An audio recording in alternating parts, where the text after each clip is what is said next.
Most people are pretty surprised when they find out that there was a Ninja Gaiden on the Sega Master System. On top of that, it follows a completely different story than the entire NES series. You still play as Ryu Hayabusa, descendant of the Dragon Ninja clan, who's responsible for keeping the peace in Japan for generations. Basically, one day you get news, though, that your home village, the village where your clan comes from, has been completely destroyed. Once you get back to your home village, the last remaining survivor gives you a clue to why people would want to do this. The Bushido was stolen. Now, that's an ancient scroll which keeps the secrets of your ninja clan.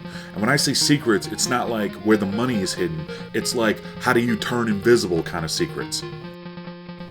Even though this has nothing to do with Ryu trying to get revenge for the death of his father, I'll tell you, the story is actually really good, and as you can already tell, the makers of this game were dedicated to giving you quite a bit of cutscenes to explain everything. Definitely something that has always set the Ninja Gaiden series apart is the fact that it is full of story and one of the first games that really used cutscenes. Now, even though this game came out a few years after the original Nintendo, it's nice to see they stuck with that. Welcome to episode 44 Retry. Today we're looking back at another one of my personal favorites, Ninja Gaiden, released in Europe and Australia for the Sega Master System in 1992 by Sega. I love how they threw an extra Y in Ninja Gaiden there, even though they didn't do that with the title. Nice touch. Since I've already explained pretty much the entire story, time to move on to gameplay. Wall jumps, just like Data East's Batman or Capcom's Strider. Instead of grabbing onto the walls like the NES versions of Ninja Gaiden, you actually do wall jumps, and it controls really well. The next thing you're going to notice here is how much faster the game is. You run faster, you slash faster, the enemies come at you faster, but it works. One of the first things you're going to notice playing this game is how fluid the controls are.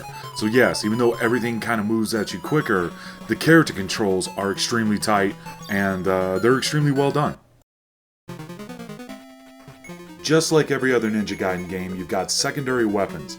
These weapons give you range beyond your normal sword. Like here, you see me attacking from outside the sumo wrestler's attacking distance.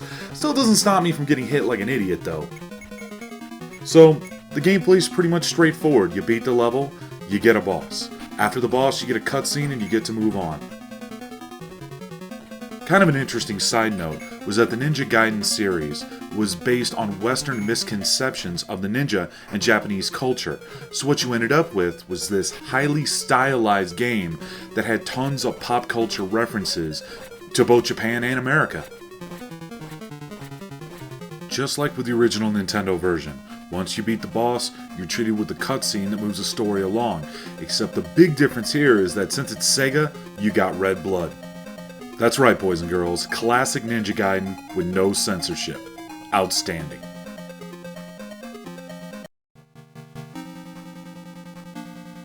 God, how would I even say that? Ninja? Ninja? I don't know. Get ready for some Ninja Gaiden product placement. That's right, Sega decided to pimp their own name in the game. I don't even know why they did it. You know, if I'm playing it on a Sega Master System, they already got my money. Who exactly are they advertising to here? Okay, but I digress. You've got better graphics, faster and more fluid gameplay, the same awesome music that the series has always been known for, and real blood. So why the hell didn't this game get released in North America? Sadly, it had nothing to do with how good the game was. To kind of give you a timeline, this game came out in 1992. The Sega Genesis came out in 1989. In North America and Japan, basically Sega had already discontinued all support for the Sega Master System because of low sales. But in Europe and Australia, the Sega Master System was still selling well, so it was still being supported by new titles from huge franchises like Ninja Gaiden. Another really unique aspect of Ninja Gaiden for the Sega Master System was that it was actually called Ninja Gaiden. All of the other games in the series, by the time they were released in Europe and Australia, their names had been changed to Shadow Warriors. Why the name change? Well, in 1989, there already was a Shadow Warriors #1, the original NES version of Ninja Gaiden. There was just no reason to confuse things worse by having two Shadow Warriors games with the exact same title.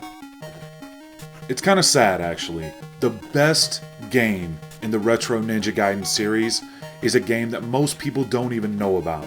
This is definitely worth tracking down, and there is some good news about it too.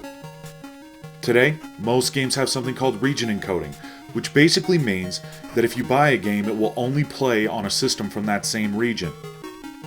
Fortunately, back when the Sega Master System was released, it had no such region encoding, so you were freely able to import a copy of this game to this day, and it will work on any American Sega Master System that you have. If you're a collector or lover of great video games, it is definitely worth it. This is one of my favorite games all time.